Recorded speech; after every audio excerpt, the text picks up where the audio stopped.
Bonjour, bienvenue dans cette première vidéo de la séquence 1 de ce module Initiation Microsoft Excel. Elle concernera juste la présentation du programme.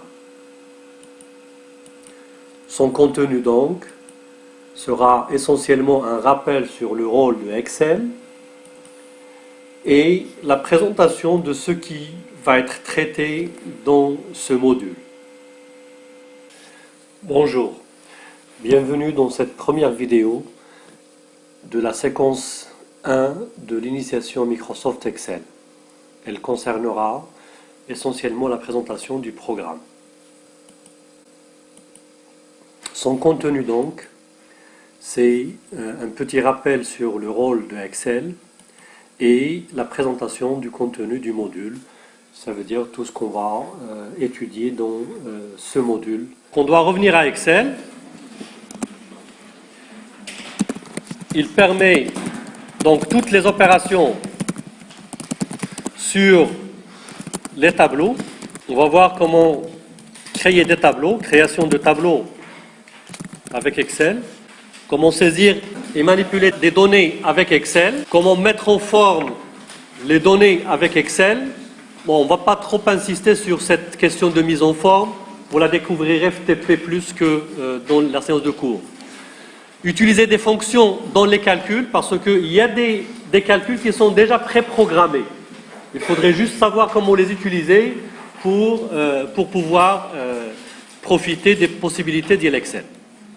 Représenter les données sous forme graphique. Donc on va voir comment créer des graphiques avec Excel et ce qu'il faudrait indiquer, ce qu'il faudrait savoir avant de créer des graphiques et comment créer les différents types de graphiques.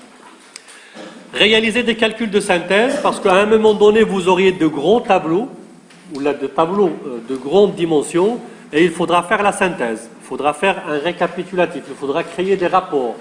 Et là, vous aurez besoin de ces calculs de synthèse. Comment trier et filtrer des données? Filtrer, c'est tout simplement comment sélectionner les données. Laissez passer un certain nombre de données et garder les données qui vous intéressent. Qui dit sélection dit qu'on a besoin de quelque chose automatique. On ne peut pas faire de sélection sans critère.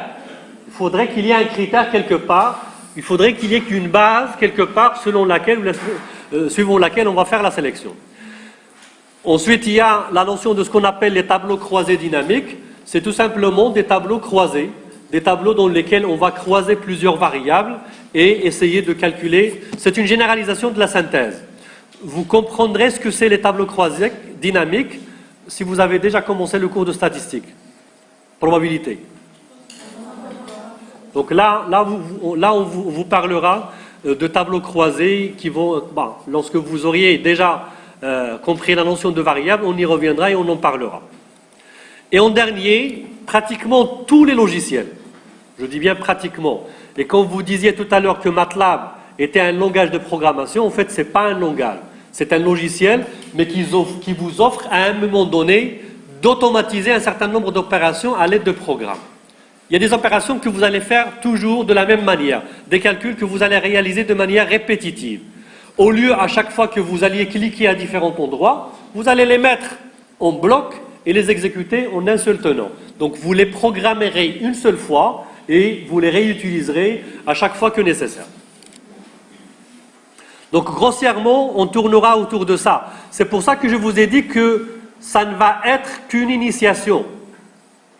Parce que si on va prendre les fonctions de calcul, il y a des centaines de fonctions de calcul dans Excel. Mais nous, on ne va parler que de 2 ou la 3 ou la 4, éventuellement une dizaine qu'on connaîtrait.